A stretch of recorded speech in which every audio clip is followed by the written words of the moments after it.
Olá, doutores. Vamos receber agora, nesse momento que está entrando aqui, o doutor Adriano Mendes, que é advogado especializado em Direito Digital, Tecnologia e Empresarial, sócio das Assis e Mendes, advogados, especialista em contrato. Ele é secretário da Câmara de Mediação e Arbitragem da ACESPRO e membro do Comitê de Inteligência Jurídica da ACESPRO Nacional. Deixa eu só ver se ele entrou aqui. Ele entrou. O de hoje é a Lei de Proteção de Dados. Ele está entrando aqui. Tudo bom, doutor Adriano? Como é que você está? Tudo bem, como vai? Prazer falar com você. Desculpe o atraso e o problema. Não se preocupe. Essa coisa a gente sabe o que acontece. É legal falar de tecnologia e viver a tecnologia, né, Daniela? Tecnologia, ainda mais ao vivo, a gente está sujeito a essas questões que acontecem. Eu quero dar boa tarde às pessoas que estão chegando aqui. Estou só ajeitando a minha câmera para a gente começar. Eu tenho certeza que essa live vai ser muito interativa. Muita gente expressou interesse com relação à Lei de Proteção de Dados. Enfim, mas eu vou deixar primeiro, antes da gente começar a nossa live, eu vou pedir que o doutor Adriano se apresente. Porque eu fiz uma chamada inicial, mas eu acho importante que ele se apresente. Legal, vocês me ouvem bem assim? Eu não estou lhe ouvindo, doutor. Agora me ouve? Não estou ouvindo. Peraí, deixa eu só ver se... Fale. Olá, me ouve? Pronto. Pode falar. Tudo bem, Daniela? Obrigado pelo convite. Meu nome é Adriano Mendes, eu sou advogado aqui em São Paulo, sempre fui advogado, quase sempre trabalhei com empresas de tecnologia da informação. Desde 2006 eu sou sócio do Assis e Mendes Advogados, com nosso foco é atender empresas de TI. Antes eu trabalhei em empresas multinacionais nessa área também. E agora a gente tem dedicado quase todo o nosso tempo e esforço para esse assunto novo que é LGPD. Tá com deadline, né? Tá batendo na porta. Faltam 381 dias, se eu não me engano, para a lei entrar em vigor, né? Pode parecer muito, mas é pouco. Tem muito trabalho para ser feito até lá. Muita coisa. Agora, a Lei de Proteção de Dados, não a lei, mas a proteção de dados, ela foi muito discutida ainda quando a gente foi instituído o Marco Civil da Internet. O que foi que aconteceu? Existiu a necessidade de criar uma lei específica para isso? Boa pergunta. Esse conceito de privacidade ele vem evoluindo ao longo das décadas, né? A primeira lei que trata de privacidade foi na Alemanha na década de 70, depois teve o CDE na década de 80, a Diretiva 9546 da União Europeia, que foi alterada e virou GDPR, e aqui no Brasil virou LGPD. Antes disso, a gente tinha legislações específicas que tratavam de assuntos menores ou que não eram sobre dados pessoais, eram sobre acesso à informação, privacidade, relações de consumo ou relações online, como era o Marco Civil. Então, o Marco Civil da Internet e o decreto dele regulamentaram parte do que deveria ser feito para as transações e para os usuários da internet, bancos de dados e provedores de acesso à aplicação. Mas essa nova lei ela é maior ainda, ela pega mercados que a gente chama de offline, então padarias, condomínios, academias, né? Qualquer empresa que colete ou trate informações de pessoas físicas, mesmo que em papel, agora também está sujeita a essa legislação. Eu ia te fazer uma pergunta, mas eu acho que você já respondeu. Essa lei é para todo mundo, ou seja, todo mundo precisa entender de proteção de dados, né? Eu acho que você já respondeu isso. Todo mundo, do grande ao pequeno, cada um vai ter que se adequar e pensar nisso, o que a gente chama de consciência dos dados. Todos vão ter que ter uma consciência dos dados que coletam, né? Quais que são as finalidades, como fazer, e ter um carinho com os dados. Os dados agora, se o dado é o novo petróleo, a gente precisa garantir que esse dado vai ter o valor e vai estar contido da forma correta, tanto para valorizar ele, como para evitar um desastre ambiental em caso de vazamento ou incidente. Deixa eu fazer uma pergunta que eu acho fundamental enquanto o pessoal está entrando. Tem gente que está perguntando se ela entra em vigor em agosto ou em dezembro. Essa é uma ótima pergunta. Ela entra em vigor no dia 16 de agosto de 2020.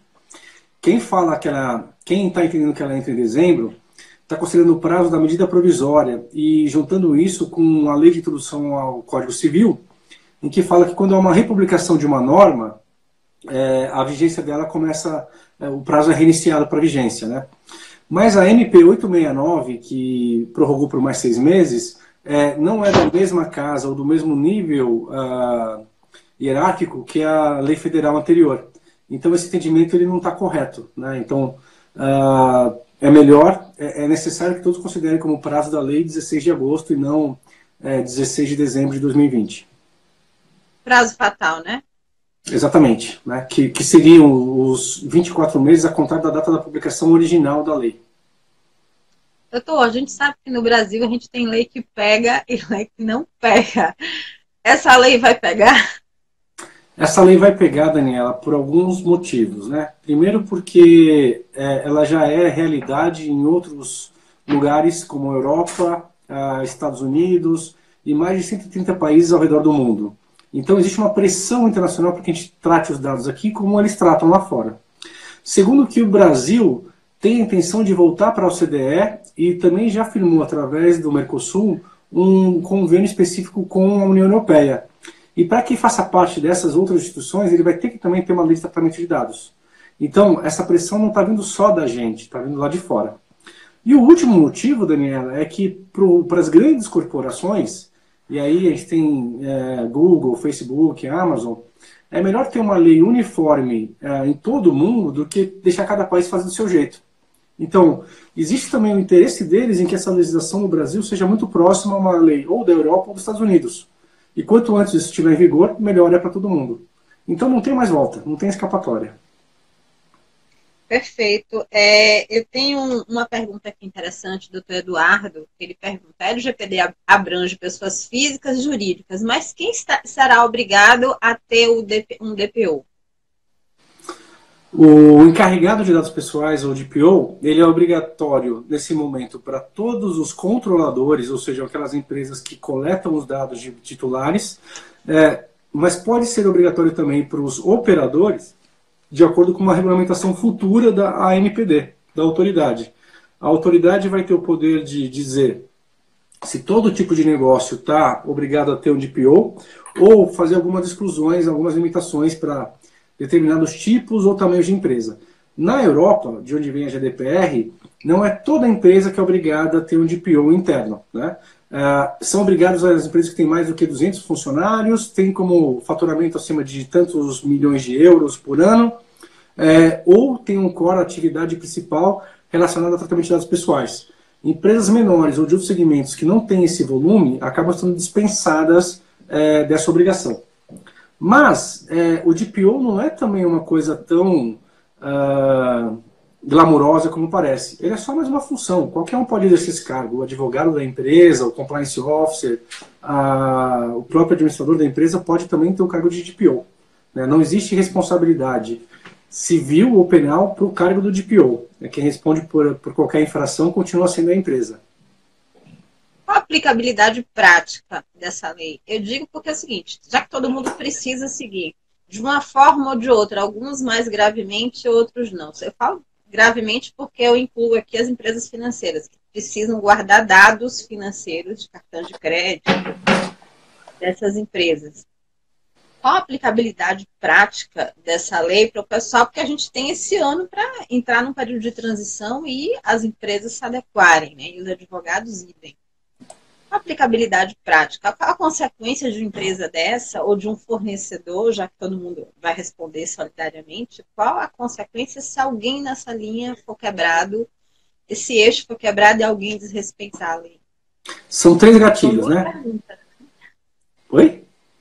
São 2 perguntas, né? A aplicação e a consequência, né? Para as consequências, são 3 gatilhos. Né? O primeiro gatilho é que, assim, a partir da entrada em vigência da vigência da lei, que é o ano que vem, os grandes compradores do Brasil, os bancos, as construtoras, as empresas maiores que movimentam mais dinheiro, vão obrigar que seus fornecedores estejam aderentes, em compliance com a legislação, porque a multa também é solidária. Então, se tiver um incidente envolvendo alguma empresa fornecedora desses grandes clientes brasileiros, a responsabilidade vai ser do contratante, né, que a gente chama de controlador. Então eles vão obrigar contratualmente e também através de tecnologia, as ferramentas, que quem trabalhe para eles esteja aderente. Isso vai gerar aquilo que chama um efeito em cascata, né? Porque primeiro são os bancos, as construtoras, os grandes compradores, depois os menores, depois os fornecedores desses clientes vão começar a exigir a mesma coisa, até chegar na base de tudo, que é empresas de tecnologia, advogados, contadores, o que for, né? O segundo motivo é que a LGPD fala que, em caso de incidente, ela tem várias sanções, inclusive uma obrigação de você declarar o que aconteceu. Isso pode gerar uma reputação negativa para o seu negócio. E ninguém quer ter que divulgar que foi invadido ou teve esse problema, porque isso gera perda de clientes. E o último motivo para o bom brasileiro que somos é que essa legislação ela prevê uma multa. E a multa é de 2% do faturamento do grupo econômico no ano anterior, limitado a 50 milhões de reais por infração, o que é bastante. Na outra ponta, agora a gente vai ter alguns direitos adicionais e princípios para tratar dados pessoais, né? Então, os titulares dos dados vão poder pedir acesso às informações que existem dentro de uma empresa, dizer que não querem mais ter uma relação comercial com isso, deixar de receber os e-mails ou os serviços dela, e mesmo saber com quem esses dados foram compartilhados ou pedir a portabilidade, em alguns casos, como se fosse uma rede social, né? E para que a empresa possa usar esses dados, ela tem que garantir que seguiu uma cartilha analisando quais são os fundamentos que ela tem, a finalidade, quais os fundamentos ela está utilizando para que esse tipo de tratamento seja legal. A bola da vez que a gente está vendo aqui nas redes sociais é o FaceApp, né? Que diversas pessoas cederam seus dados na medida em que baixaram o aplicativo, tiraram sua foto e começaram a compartilhar nas redes sociais. Porque assim, sempre tem uma bola da vez, mas agora tem sido o FaceApp. Qual a consequência? Porque assim, a empresa ela não está no Brasil, ela está fora do Brasil. Qual a consequência para a empresa e principalmente para a pessoa que entregou essas informações para esses aplicativos? Pois é, isso é uma coisa muito interessante porque é uma mudança de cultura, né? Então, a gente não deveria compartilhar nossos dados com um aplicativo que a gente não conhece, mas isso ainda é bem comum. Compartilhar uma foto, pela legislação, é considerado como um dado pessoal sensível, porque tem a sua dados faciais e informações que podem te identificar. Mesmo esse aplicativo não estando no Brasil, ele pode ser responsabilizado, assim como o Marco Civil da Internet, e não só ele, as empresas que também fazem parte dessa cadeia podem ter algum tipo de implicação. O Procon de São Paulo já notificou o FaceApp e notificou também a Google e a Apple Store porque disponibilizou esses aplicativos, né, nas suas plataformas para download, né? Então, essa lei é um pouco mais abrangente do que parece. E se a gente não tomar cuidado com as nossas informações, se a gente não valorizar isso, ninguém vai fazer isso por nós, né? Então é importante que a gente pense o seguinte: puxa, eu baixei um aplicativo gratuito que é um jogo de xadrez, mas esse aplicativo quer ter acesso à minha lista de contatos, fotos do meu aparelho, geolocalização. Para quê? Isso é muito além do que o jogo de xadrez precisa ter para funcionar no meu aparelho, né? Quando acontece isso, na verdade, nós somos o produto e nós estamos sendo vendidos, né? Eles coletam essas informações, muito mais do que a gente pode imaginar, e acabam revendendo isso com um certo valor para outras empresas que enriquecem suas bases, para marketing, para cadastros e para a parte financeira. Então, essa legislação... Não, pode terminar, pode concluir seu pensamento. Então, essa legislação, ela cria uma transparência e uma obrigação de todo mundo seguir a mesma regra, né? As regras do jogo foram colocadas agora e todas as empresas que quiserem usar os dados pessoais vão ter que seguir a mesma cartilha, coletar e tratar os dados da mesma forma ou de uma forma parecida. Entendi. Ou seja, você está falando da questão da política de privacidade, termos de uso, precisam estar mais claros, não é isso? Mas as pessoas leem, porque assim, a minha experiência é que por mais que você coloque, as pessoas não têm o hábito de ler essa parte, a não ser aqueles realmente interessados, mas no geral o público não tem o hábito de ler a política de privacidade do site, o termo o aviso legal, termos de uso.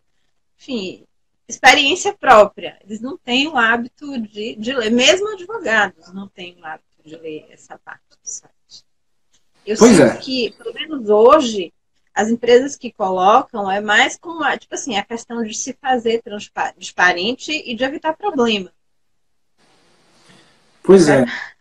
A gente tem clientes aqui que tem milhares de usuários ou milhões de usuários e realmente o percentual que lê esses tipos de documento ainda é bem pequeno. Mas não é porque ninguém está lendo que você pode sobrepor algum direito. Ainda mais agora em que, se tiver um incidente, uma reclamação, a análise vai ser feita de trás para frente, né? Não existe uma burocracia ou uma necessidade de aprovar os meus termos de uso, os meus de privacidade previamente na NPD. Mas, se alguém reclamar, isso vai ser visto e vai ser analisado, e se tiver em desacordo, eu posso ser punido, inclusive com multas. Não dá mais para fazer termos de uso genérico que dizem que eu estou coletando dados para melhoria da experiência do usuário, né? Eu tenho que deixar mais claras as finalidades e ser mais transparente no que eu estou, nos motivos pelos quais eu estou usando essa informação. Principalmente quando eu coleto dados para compartilhar com outras empresas. Então, os termos de uso, a política de privacidade são a ponta do iceberg de um estudo jurídico que a gente tem que entender e fazer para saber quais são os contratos certos, não só com o titular dos dados, mas também com todo o ecossistema que envolve aquele tratamento. Deixa eu colocar uma questão aqui, porque você falou numa questão bem sensível. Porque, assim, é uma lei extremamente ampla, ela pega todo mundo, o pessoal pode fazer perguntas, viu? E eu fico me imaginando, ontem, inclusive, foi solicitado, a gente fez um painel sobre inovação e gestão de novas tecnologias, e a gente estava com 3 empresas, representantes de 3 empresas de tecnologia, todas voltadas para a advocacia. E a questão toda foi como é que fica a informação, o cuidado da informação para software de inteligência, como jurimetria, ou ainda softwares que aprendem de acordo com o comportamento de consumo daquele usuário. Como é que fica esse tratamento de informação, ou mais aqueles softwares que capturam cookies do seu IP no computador. Como é que fica esse tratamento de informação para essas empresas? Porque ainda é uma questão sensível, não é só e-mail, não é só telefone, tem uma série de variáveis aí de tecnologia que a gente precisa considerar, né? Pois é, né? Não tem resposta pronta. A gente tem que parar e analisar cada um dos casos para ver como fazer. A jurimetria em si não é um problema, né? Esses softwares que fazem a coleta, o crawling de bases oficiais não é um problema, porque, em teoria, esses dados têm uma exceção, é um dos tipos de tratamento que dispensa o consentimento. Mas, se eu crio uma nova base de dados e vendo isso como um serviço de banco de dados para localização de pessoas, eu posso estar sujeito a LGPD também. Então, tanto as decisões automatizadas, que é o artigo 20 da lei, que fala da necessidade ou não de revisão humana, das decisões automatizadas para análise de crédito, quanto também essas questões que envolvem coleta de dados pessoais na internet, agora tem que ser olhados com carinho, né? Eu posso continuar tendo meu negócio. Ao mesmo tempo, esse negócio precisa passar um teste de viabilidade para saber se ele não é irregular, ilegítimo, ou se ele vai além do que ele precisa, se ele coleta mais informações do que poderia ou precisaria para aquela finalidade. Uma das discussões que a gente viu ontem foi, por exemplo, decisões embasadas em decisões judiciais, de tendências de determinado juiz. Porque aí você cita nome. Né? Enfim, isso até que ponto isso vai ser liberado ou não? Porque antes da live a gente já estava debatendo o assunto, que estava quente a discussão interna. Uhum. E foi citado, olha, na França foi proibida a utilização do software de jurimetria por esses parâmetros, você não pode divulgar nomes, então vão ter que melhorar essa experiência e só, de fato, trabalhar com dados públicos, sem expor nome algum, embora a informação seja... Pode falar, eu vou deixar você falar à vontade. Não, eu estou pesquisando aqui... É um assunto que não se esgota, né? Eu estou pesquisando aqui o número exato. Peraí, deixa eu ver se eu acho para falar para você.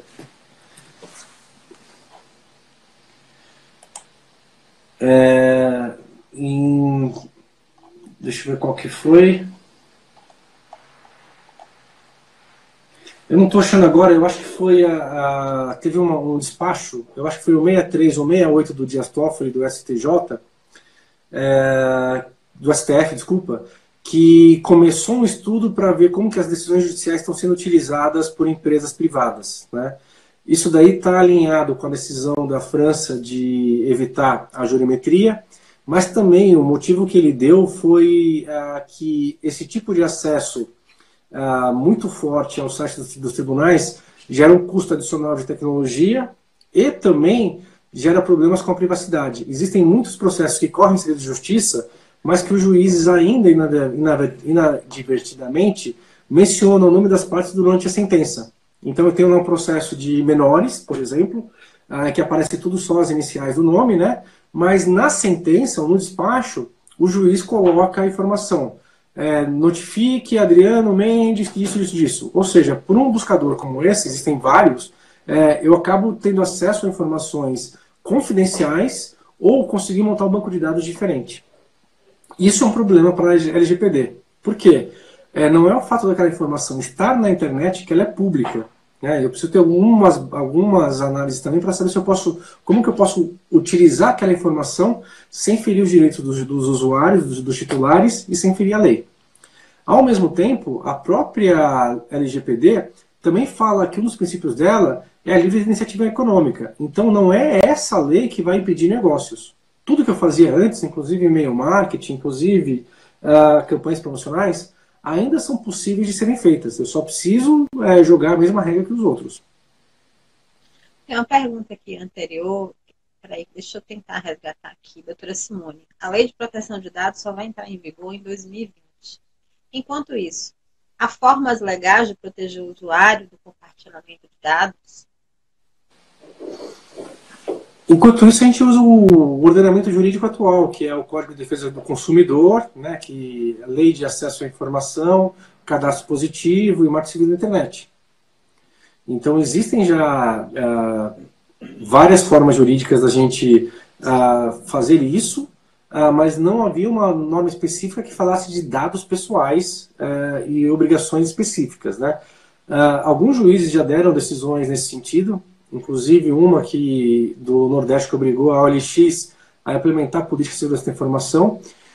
E o Ministério Público de vários estados já está bem ativo, processando e iniciando procedimentos, instaurando procedimentos contra empresas que eles acham que, na visão deles, baseado no CDC, estão fazendo coisas que não são corretas. Eu tenho uma pergunta porque eu tenho percebido também que o setor público utiliza muito essas informações. Utiliza as informações. Provavelmente, eu não sei até que ponto ele está protegido ou não da LGPD. Por quê? Porque normalmente, quantas vezes a gente vê, por exemplo, a informação de câmeras de vigilância utilizada para outros fins que não especificamente, digamos assim, a multa de trânsito, mas utilizada com outra finalidade. Até que ponto isso a LGPD vai ser um problema ou vai liberar a utilização do setor público porque é o setor público? O setor público também está sujeito à LGPD. Ele não está sujeito diretamente à multa, mas o funcionário público que descumprir a LGPD pode ser mandado embora a bem de serviço público, né? E qualquer novo desenvolvimento tem que também estar aderente aos princípios da LGPD, e um deles é o Security Privacy by Design. A dificuldade maior que a gente tem é que o Brasil é um país colossal e que isso tudo é novo. Então, um dos problemas que a gente sabe que já existem há tempos é o compartilhamento irregular ou despreocupado de informações do INSS, né, de base de dados de aposentados, né? Isso tende a acabar, mas a gente não consegue prever se isso vai acabar no ano que vem, porque pode ser necessário mais investimentos ou investimentos maiores.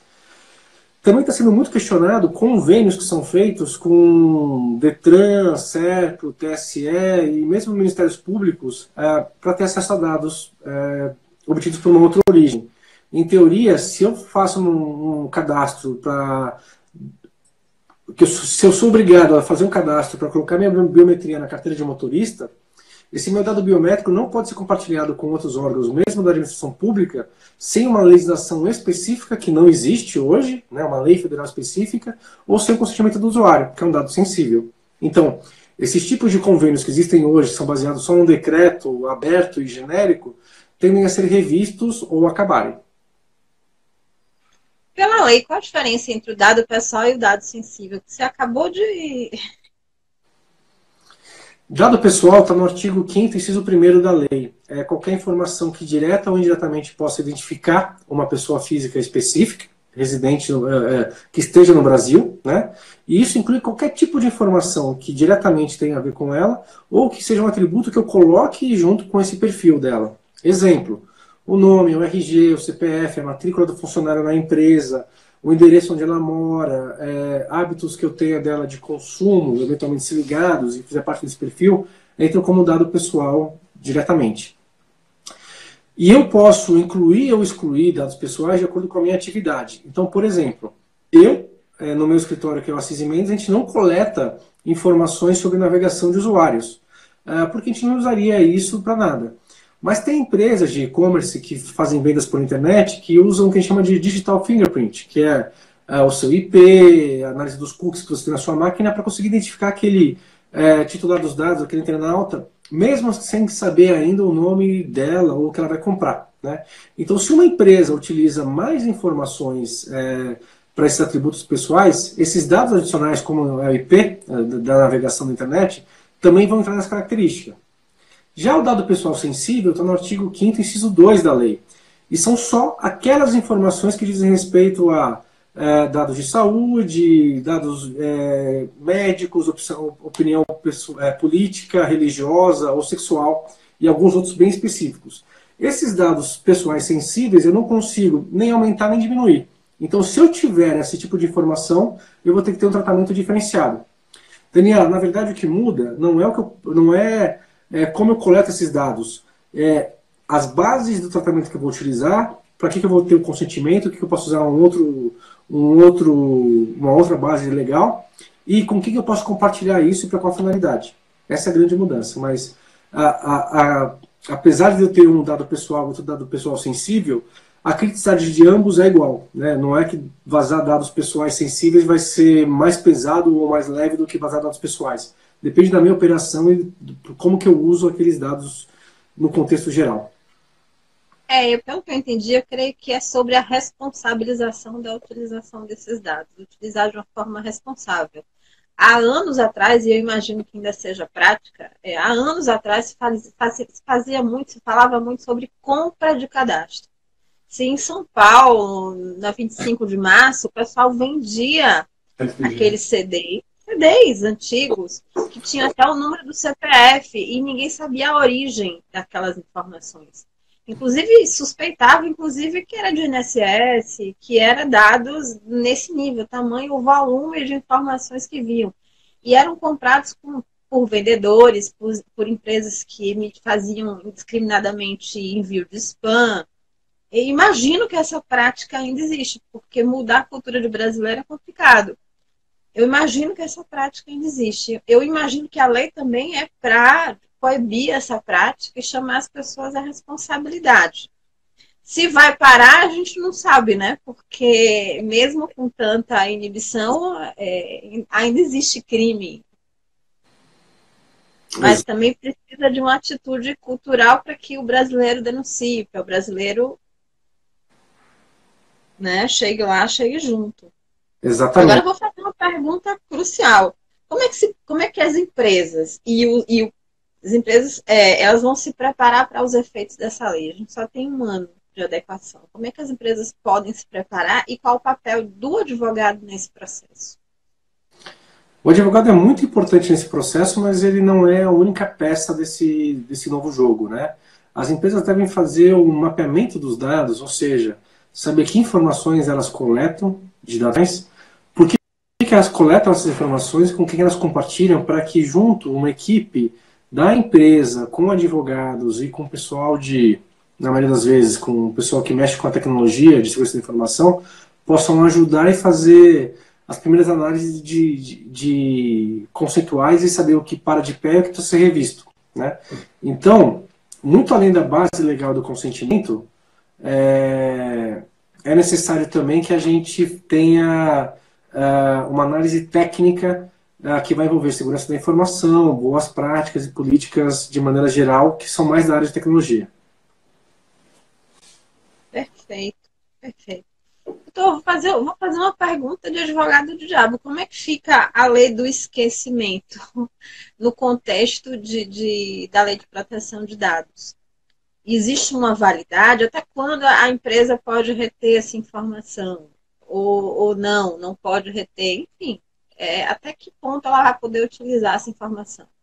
Porque a gente sabe que a informação hoje em dia, sobretudo com software de inteligência, é possível se fazer qualquer coisa para ela. Até customizar uma campanha para pessoas que têm aquele determinado comportamento de consumo, isso é possível. Mas como é que fica a questão do direito ao esquecimento? Olha, eu não quero que você me mande mais essa informação a partir de tanto. Chega, eu encerrei meu relacionamento com você. Como é que fica isso? Excelente pergunta. São duas coisas que estão ligadas aí, né? A primeira delas é o seguinte: agora eu preciso declarar qual que é o ciclo de vida daquela informação. Por quanto tempo aquela informação é válida? Por quanto tempo eu vou fazer o tratamento daquela informação? Então, se eu sou um usuário que faz uma compra por ano, eu posso manter esse usuário ativo na minha base, abordando ele por talvez 2 anos, 3 anos. Se ele não voltar a fazer uma compra nesse período, eu deveria excluí-lo da minha base de dados. Por quê? Aquela é uma informação desnecessária, né? Ele já está claro que ele não quer participar da minha atividade e caso ele queira, ele reapareça, eu faço um novo cadastro. O titular dos dados também tem o direito agora de pedir a exclusão dos seus dados de um serviço que ele não quer mais participar. É o que a gente chama de opt-out. Então ele pode a qualquer momento dizer o seguinte: olha, eu não quero mais receber as suas promoções, eu não quero mais receber ligações suas, eu não quero mais ter contato com você. A partir de agora, apague todos os dados que você tem na minha base, exceto se você tiver que guardar esses dados por alguma obrigação legal e pelo período da obrigação legal. Então, se eu fiz uma compra, essa informação deve ser guardada por 5 anos ou 6 anos. Eu não preciso guardar ela mais ad eterno, né? E isso é bom, por um lado, isso é ótimo, porque só gera economia, né? Gera economia de processamento, de banco de dados, e evita que vazamentos causem um estrago maior do que o necessário por terem dados de pessoas que já estão adormecidas ou inativas. O direito ao esquecimento, que é uma outra tese, que é assim, apagar o nome da internet, também é possível. Agora a gente pode usar, além do Código Civil e da jurisprudência que foi criada primeiro na Espanha sobre esse caso, a gente também pode usar a LGPD para, em alguns casos específicos, dizer que isso daí fere a legislação, né? Porque os novos bancos de dados não deveriam incluir informações sem o nosso consentimento, sem ter uma base legal. Então, talvez seja possível conseguir evitar que os dados sensíveis ou pessoais de titulares sejam multiplicados na internet em sites que não têm uma base lógica ou jurídica que pare de pé. Perfeito. Eu tenho uma pergunta que eu sei que eu sei que é ilegal, mas existe uma prática por trás disso que envolve as empresas de regulação financeira e empresas, porque é sobre o cadastro do devedor ou o cadastro de crédito daquela determinada pessoa. Essa pergunta, creio que esteja dado sentido, mas existe uma prática não legal, mas eu acho que, inclusive, ela acontece de uma maneira que acho que é muito difícil de rastrear, mas a gente sabe que existe essa prática, das empresas mapearem o consumidor, ter um ranking, digamos assim, da pessoa que é bom investidor, que é bom de crédito ou não é bom de crédito, para as empresas apostarem ou não se vale a pena, mesmo a pessoa zerada, conceder crédito para aquela pessoa, não, até que ponto a lei de proteção de dados vai proteger essa informação do usuário e não deixar tão disponível para as empresas. Enfim, imagino, né? Porque eu sei que essa prática existe inclusive um ranking no Serasa, se você é um bom pagador ou não é um bom pagador, e eu creio que a lei também veio pelo menos tornar claro esses parâmetros. Há necessidade agora de haver um diálogo entre as leis que já existem e modificações em algumas delas para que a gente tenha uma harmonia melhor. A lei do cadastro positivo ela foi alterada depois da LGPD para inverter a lógica anterior. Antigamente, você optava pelo cadastro e fazia o opt-in. Agora, você tem que fazer o opt-out, porque o cadastro ele é presumidamente, ele é involuntário. Todo mundo já está automaticamente inserido na lei de cadastro positivo. O que vai mudar na prática é por que e para que essas informações são utilizadas. Então, o cadastro positivo para finalidade de crédito continua havendo, né? E ele é legal. Agora, empresas talvez não consigam mais comprar isso para enriquecer base de dados com a finalidade de marketing. Porque isso daí teria que ter uma outra base legal, né? Então, ela vai continuar podendo fazer a comparação daqueles usuários que ela já tinha na sua base com perfis externos para fazer a análise de condição socioeconômica, o público-alvo, mas ela não vai mais poder importar essas bases direto, comprar essas bases e utilizar como se sua desde sempre, porque não teria uma justificativa legal para esse tipo de tratamento. Perfeito. Gente, vocês querem fazer alguma pergunta? Eu fiz uma série de perguntas, doutor Adriano. Doutor Adriano, você quer colocar alguma coisa ainda relacionada à LGPD que eu deixei escapar? Porque é possível que eu deixei escapar uma série de coisas. Eu fiz uma série de perguntas, mas você foi certeiro, objetivo, me respondeu perfeitamente. Eu queria ouvir do pessoal aí, quem está trabalhando nessa área já, e saber quais são as principais opiniões deles, né? Tanto nessa questão do DPO, quem precisa ter DPO, como também como que os clientes têm, na visão de vocês, têm aceitado e sendo receptivos com essa mudança de cultura e de paradigma. Se quiserem falar também, eu acho que esse é o momento da gente conversar sobre isso. Sim, pessoal, pode mandar perguntas. A gente está aqui para ouvir vocês também, que é um bate-papo entre amigos, entre colegas. O bom de fazer a live é essa interatividade. Enquanto o pessoal pergunta, deixa eu só avisar aqui que o Julho Especial está acontecendo. Essa noite a gente vai ter um debate sobre compliance, um painel sobre compliance. E a gente só vai trabalhar, ou melhor, a gente só vai falar com pessoas, com advogados fera em compliance, a Roberta Cognoto, o Renato Cini, que é diretor jurídico da FSB Comunicações, inclusive está construindo o ranking das empresas pela Exame, está fazendo o ranking das empresas que estão aderindo ao compliance. Enfim, essa noite também o debate pega fogo nesse sentido das boas práticas e políticas empresariais com relação a esse ajuste de lei e fatalmente interliga com a lei de proteção de dados. Aliás, Daniela, parabéns pelo Júlio, foi fantástico. Eu participei também, acompanhei algumas das apresentações como ouvinte aqui. Gostei bastante, sensacional o que você está fazendo, viu? Não, eu que agradeço o elogio e vindo de você, maior ainda, porque a ideia era trazer uma visão diferente para a advocacia, uma visão voltada à área de gestão, à área corporativa, a área de marketing também, mas gestão financeira e boas práticas e ações para que a advocacia do pessoal chegue muito mais longe, né? Que tenha uma vida muito mais próspera e de sucesso. Tem uma pergunta assim, você acredita que a NPD vai regular todas as questões como na GDPR? Sim, mas não na velocidade que a GDPR fez por uma simples questão. A GDPR é baseada numa legislação anterior, que é a 9546, que já tratava desse assunto há muito, muito tempo, há mais de 20 anos. Então, muito do que hoje a GDPR usa é baseado na jurisprudência e doutrina que foi discutida nas últimas décadas lá na Europa. O pessoal do executivo, provavelmente alguns dos indicados, para serem os diretores nomeados, os 5 diretores nomeados da NPD, já mapearam pelo menos 50 assuntos críticos que eles querem emitir as primeiras opiniões legais ainda esse ano, né, para que a gente possa de fato trabalhar com mais tranquilidade no ano que vem. são opiniões que tratam do compartilhamento de dados na área de saúde, quem é obrigado a ter ou não DPO, e outras interpretações da LGPD que ainda geram dúvidas, né? Mas isso vai acontecer. É legal essa pergunta também para dizer que o objetivo da lei não é a punição, e sim a educação. Então a gente precisa de uma LGPD estruturada, de pé e exercendo o seu papel para que a gente tenha um carinho maior com os dados e não um desespero ou receio de multas, né? O objetivo da lei é que todo mundo siga as mesmas regras.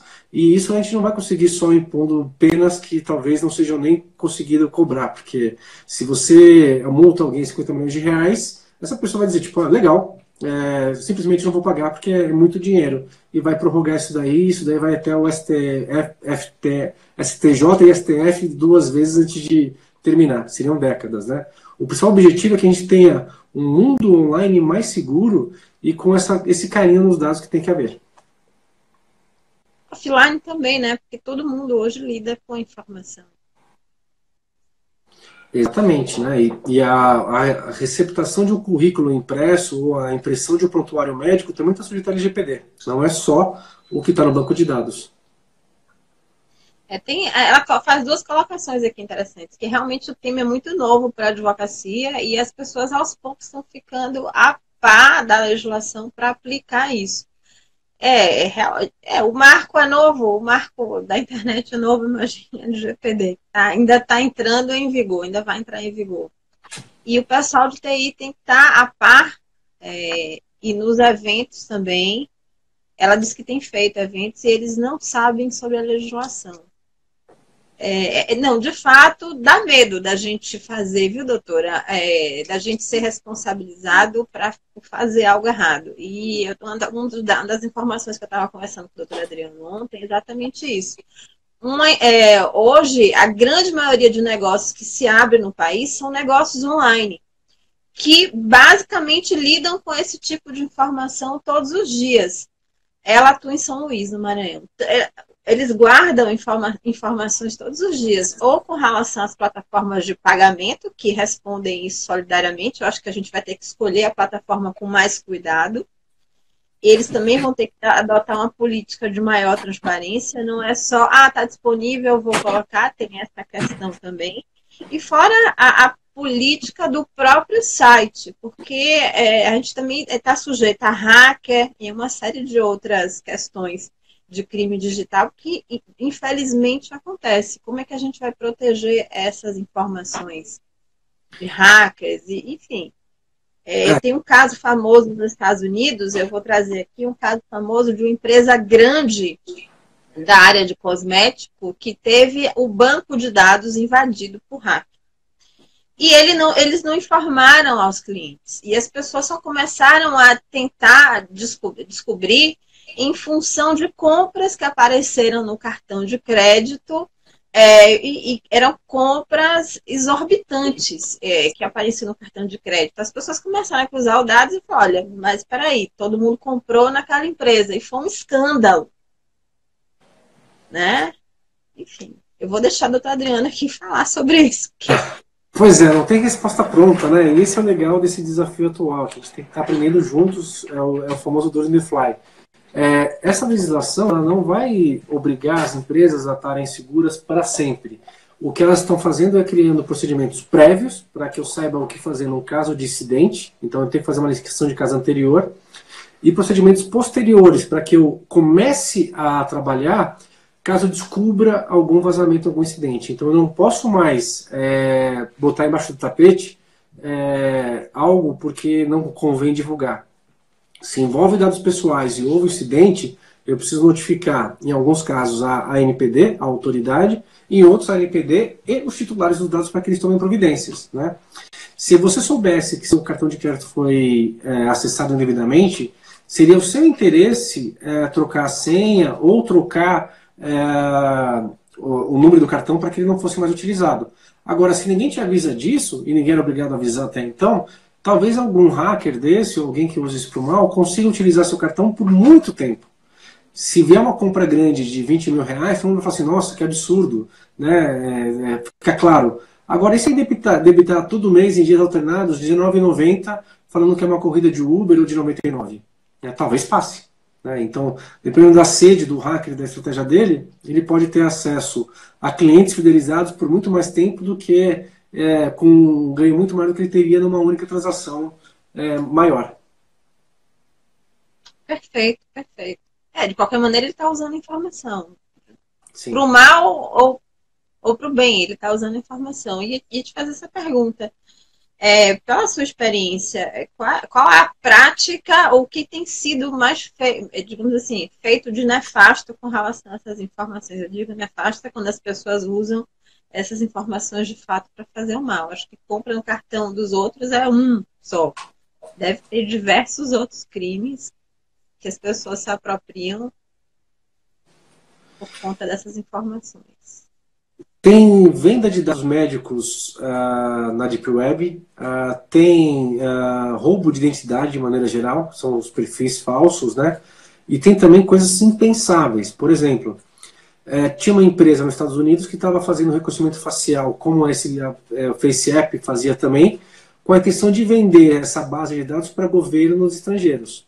Então, o governo americano não precisaria comprar essas informações, mas um governo do México, do Brasil, do Panamá, o Paquistão, Indonésia, já poderia ter todos os perfis do Tinder, Facebook, desses aplicativos cadastrados, para quando você chegasse lá, já soubesse quem você é. Né? Então, muito pior do que só o roubo direto, que tem impacto financeiro, mas que a gente percebe, é a utilização das informações para maneiras que a gente não consegue nem pensar ou saber, porque elas não eram declaradas antes. Agora, se tiver um vazamento ou uma auditoria num mercado desse, descobrirem que eles usam os dados de uma forma ilícita, as punições vão ser altas. Então todo mundo vai ter que pensar 2 vezes se vale a pena fazer isso. Tipo assim, eu sou professora universitária, e uma das coisas que a gente discutia, inclusive na universidade, é que Hitler, ele fez coisas terríveis com muito menos informação do que a gente fornece hoje em dia. Né? Quem fez isso? Oi? Quem que fez isso? Hitler, ele fez, enfim, ele fez coisas extremamente nefastas com muito menos informação do que a gente dispõe gratuitamente, se coloca na internet. Imagina se ele tivesse esse nível de informação e detalhe que a gente compartilha diariamente. O que poderia ser feito com isso? Mas se você pensar no que está acontecendo, é exatamente isso, né? Possivelmente a gente teve uma ou mais eleições ao redor do mundo que foram influenciadas por um portal, né? E quando a gente fala que a gente já não usa mais o Facebook como usava antes porque perdeu a graça, nesse exato momento a gente está fazendo uma live pelo Instagram, que é do mesmo grupo, e antes a gente falou pelo WhatsApp, que também é do mesmo grupo. A gente continua estando dentro do ecossistema e de uma empresa que é o Facebook, né? O tipo de celular que a gente tem hoje deixou de ser só algo que me ajuda a me comunicar com as pessoas, mas faz parte da minha vida. Eu não consigo mais viver sem a tecnologia. Lembra, Daniela, como era antes, quando a gente tinha aqui na casa, ia no sítio do nosso amigo, a gente pegava aquele mapa e tinha lá, você vai pegar, vai ser no quilômetro tal da rodovia, vai encontrar um posto de gasolina, vai virar à direita, depois vai ter uma placa de tal jeito, você vai dar 5 quarteirões e vai chegar na casa de Bonazol. Hoje em dia isso é impensável. Hoje em dia a gente usa o Waze, a gente usa GPS, né? É impensável. Agora, qual que é o interesse dessas empresas, como o Google, como o Facebook, ao dar esse monte de coisas super legais de graça pra gente? O que eles esperam com isso? Amor de graça, né? Exatamente. Pelo menos agora, o preço do almoço vai ter que estar mais claro pra gente também, pra gente saber se a conta vai ficar salgada ou não. Bom, pessoal, a gente está chegando ao final. Se vocês quiserem mais informações, porque daqui a pouco o Instagram derruba a nossa live, a gente tem um deadline aqui. Podem mandar perguntas, eu vou pedir que o doutor Adriano se despeça, mas antes eu vou fazer um pedido, inclusive de compartilhamento de dados. Se inscrevam no Júlio para Advogados, no Júlio Especial para Advogados, o link está aqui na bio do perfil do Marketing Jurídico. A gente não vai compartilhar informação com vocês, com outras empresas, não se preocupem, mas a relação que a gente tem é por e-mail, então as informações complementares que a gente tem com relação às lives, que os palestrantes disponibilizam, nós entregamos por e-mail, e-book e todas as informações. A maioria, 90% dos relacionamentos, ou 100% dos nossos relacionamentos vão acontecer por e-mail, então por isso é importante que você se cadastre. E além disso, nós estamos sorteando um passaporte para a Fenaló, que vai acontecer amanhã à noite às 20 horas, Fenaló 2019, Full Pass, e no dia 20, na sexta-feira, nós estamos sorteando uma conta banca jurídica com acesso gratuito de 12 meses da DV Box. E esse sorteio acontece por e-mail. Então é importante, se você quiser participar, se quiser ser notificado das lives, que também faça a sua inscrição. Eu vou pedir que o doutor Adriano se despeça de vocês. Quero agradecer a todos por estarem aqui na hora do almoço, na quarta-feira com a gente, batendo esse papo. E eu vou deixar que ele faça as palavras finais, inclusive faça algumas colocações que eu não deixei ele fazer, né? Que eu sou a perguntadeira aqui da vez. Daniela, muito obrigado. É um prazer estar aqui com você. Espero que seja o primeiro de muitos, que a gente possa ter mais contatos assim. Obrigado pelas perguntas também, sempre enriquecem e fazem a gente pensar em como e aprender juntos, né? A ideia realmente é compartilhar o nosso conhecimento, porque é novo para todo mundo, e a gente assumiu essa postura de ser um escritório que vai divulgar isso, muito mais do que só prestar serviço. A gente está aqui para apoiar. Sei que estamos aqui entre colegas também, podem contar com a gente para casos, dúvidas. Posso dar o meu e-mail, Daniela? Claro! Quem tiver alguma dúvida, pode mandar para proteção de dados pessoais, @assisemendes.com.br, que daí tem uma equipe aqui que vai ajudar nessa resposta, a entender. E a ideia é que o mundo fique melhor com isso, né? Então esse carinho que a gente tem aqui tem que ser refletido no contato jurídico, no contrato jurídico, na relação jurídica e também na relação que vai para as outras áreas. Obrigado, Daniela. Siga a doutora Adriana nas redes sociais. Você não colocou suas redes sociais. Siga a doutora Adriana nas redes sociais. É o Assise Mendes também, né? O meu perfil é só publico fotos, que é o meu hobby também, né? Que é uma outra informação que eu gosto. Mas o Assise Mendes está aí disponível com algumas informações dos cursos que a gente dá, as palestras e também das viagens que a gente faz para cuidar desse assunto. Perfeito. Algumas pessoas estão conhecendo o tema, isso é importante, até porque é um tema novo, de verdade é novo. Assusta, sobretudo para quem trabalha com marketing, para quem tem empresa, assusta. E é para assustar mesmo, eu creio que vem para assustar e para se adequar ao mesmo tempo, que sirva de alerta. E também uma oportunidade de atuação para o advogado que quer se inteirar mais, se inteirar mais sobre isso. Eu sou assinante de algumas plataformas voltadas ao núcleo de empreendedorismo, e tem que ser porque eu sou empresária. E lá dentro já existe uma discussão forte sobre o papel do advogado, o papel do contador e do advogado nas empresas, que o contador... e assim, se debate muito essa questão. Que normalmente o empresário ele confia muito no contador e não procura o advogado. E essa questão sobre política de privacidade, essa questão tem sido uma coisa cada vez mais debatida dentro desses fóruns, desse painel.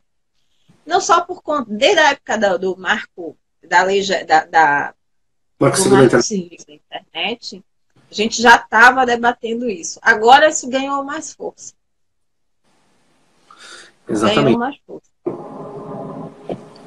E, enfim, eu quero agradecer ao doutor Adriano mais uma vez, a você que está aí, e vou deixar que ele faça as palavras finais para a gente fechar nossa live de hoje. Senão não para de falar. Excelente. As últimas palavras são que assim, é um novo mercado para o advogado, é uma nova forma da advocacia se relacionar com seus clientes.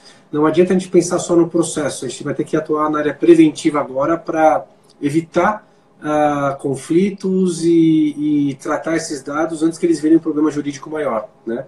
Tudo é possível, é uma acabar, né? Então todas as empresas vão ter que se adequar a isso nos próximos anos. Obrigado, Daniela, estou à disposição. Muito obrigada, doutor Adriano. Tchau, gente. Até a próxima, até hoje à noite. Tchau. Tchau.